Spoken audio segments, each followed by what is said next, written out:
Berjumpa kembali di mata kuliah Manajemen Keuangan Internasional. Pada pertemuan kali ini, pertemuan minggu kedua, kita akan belajar bersama mengenai pengaruh serta peranan manajemen keuangan internasional.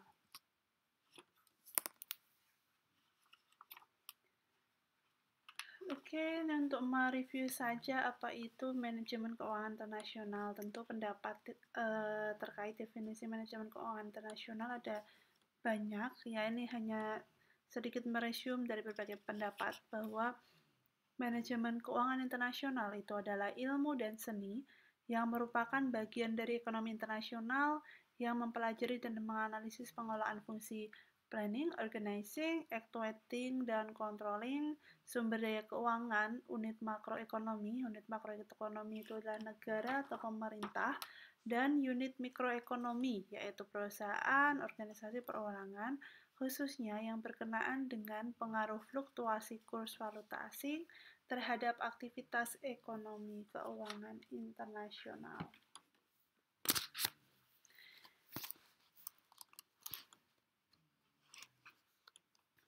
Nah, aktivitas ekonomi keuangan internasional kalau dijabarkan itu ada beberapa, yaitu international commercial transaction, ya, transaksi perdagangan internasional, ini ekspor dan impor.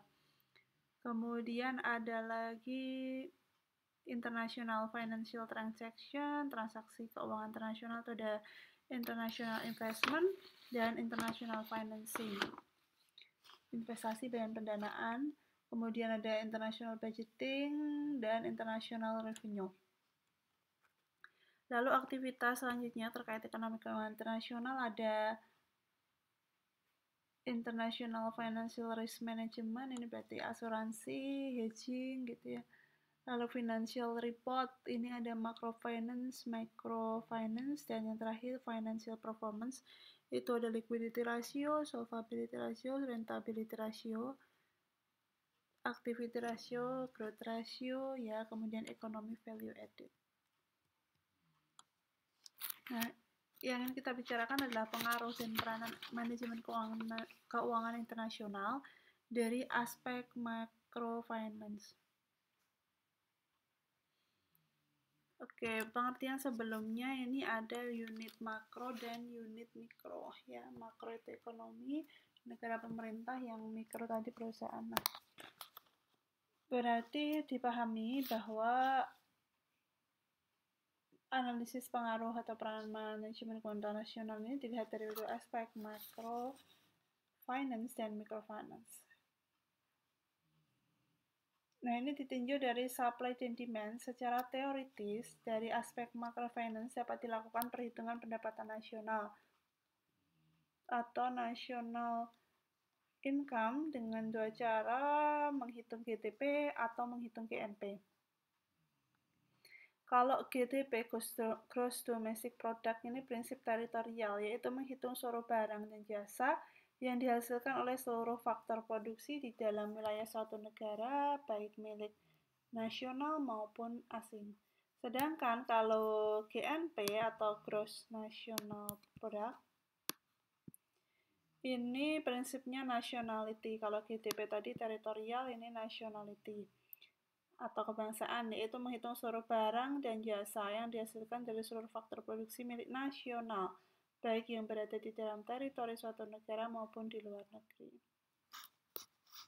Nah, perhitungan GDP dan GNP sendiri ini dapat dilakukan dengan 3 pendekatan, yaitu production approach, income approach, dan expenditure approach. Nah, ini di pengantar ekonomi tentu kalian sudah mendapatkan nih mereview lagi gitu ya. Nah, kaitannya dengan manajemen keuangan internasional di mananya? Nah, ini dalam pendekatan expenditure ada komponen ekspor dan impor yang diperhitungkan, di mana komponen ekspor dan impor ini menghasilkan dan memerlukan valuta asing. Ini dapat mempengaruhi pendapatan nasional. Disinilah peranan MKI karena ada valuta asing di dalam ekspor maupun impornya. Karena kan hubungannya dengan negara lain. Ya. Lalu kita bicara mengenai pengaruh dan peranan MKI dari aspek microfinance.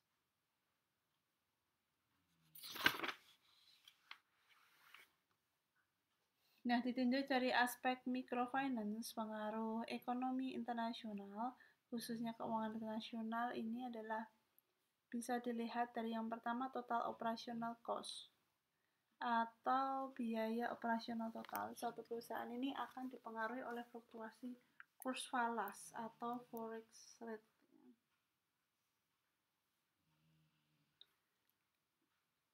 Nah, ini karena perusahaannya ini kan multinational corporation ya.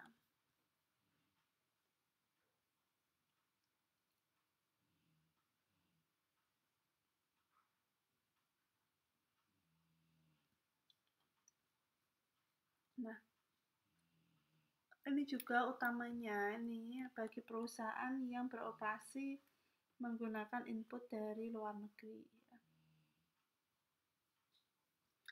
Selanjutnya, besarnya revenue atau penerimaan hasil penjualan produk baik di dalam atau di luar negeri secara langsung maupun tidak langsung itu juga dipengaruhi oleh fluktuasi kurs falas. Nah, ini misalkan bila valuta asing apresiasi terhadap domestic currency, maka permintaan dari luar negeri cenderung naik. Sehingga secara langsung maupun tidak langsung revenue atau penerimaan perusahaan juga akan naik pula. Nah, demikian pula sebaliknya ya di sini.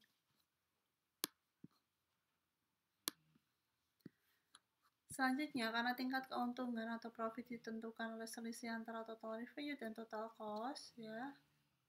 Total revenue dan total cost, maka secara microfinance baik langsung maupun tidak langsung keuangan internasional ini berpengaruh terhadap perusahaan.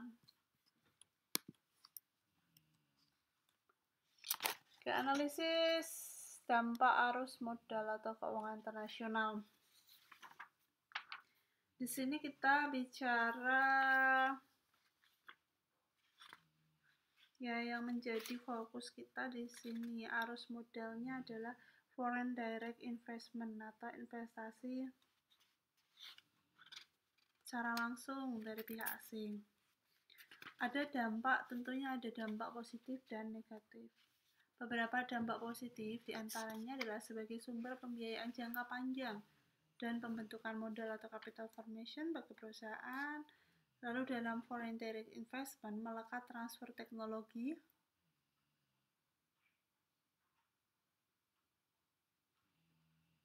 dan know-how, ini typo ya, di bidang manajemen dan pemasaran. Artinya bahwa ada transfer teknologi dari perusahaan induk ya, perusahaan induk ke subsidiaris atau anak perusahaannya di luar negeri.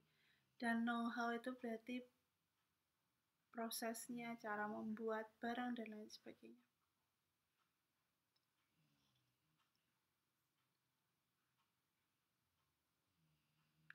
Lalu FDI atau Foreign Direct Investment tidak akan memberatkan balance of payment.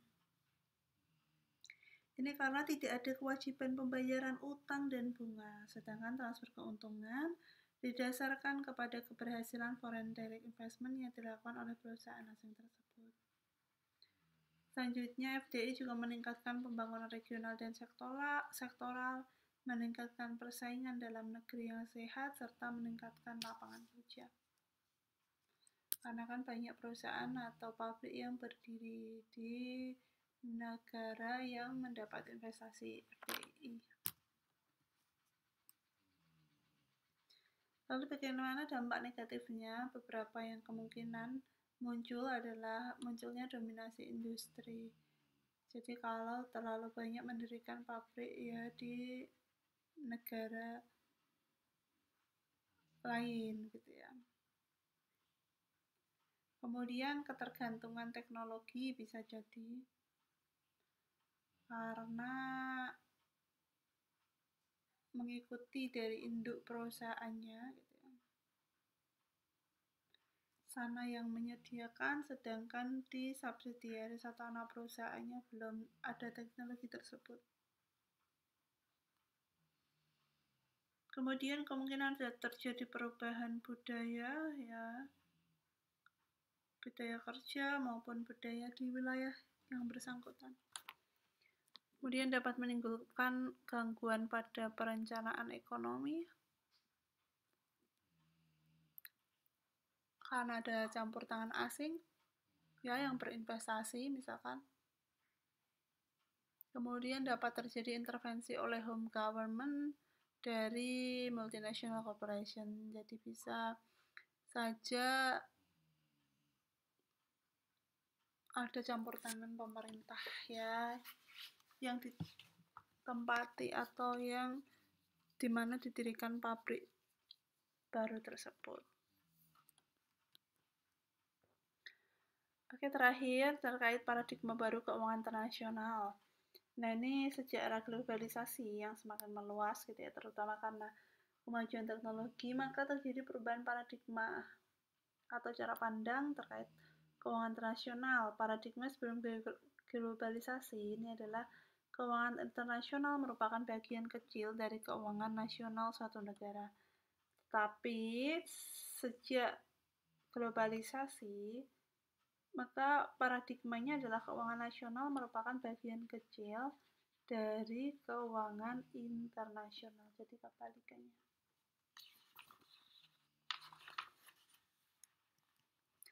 Oke, that's all untuk hari ini. Terima kasih atas perhatiannya. Semoga bermanfaat. Nanti kita lanjut dengan diskusinya. Assalamualaikum warahmatullahi wabarakatuh.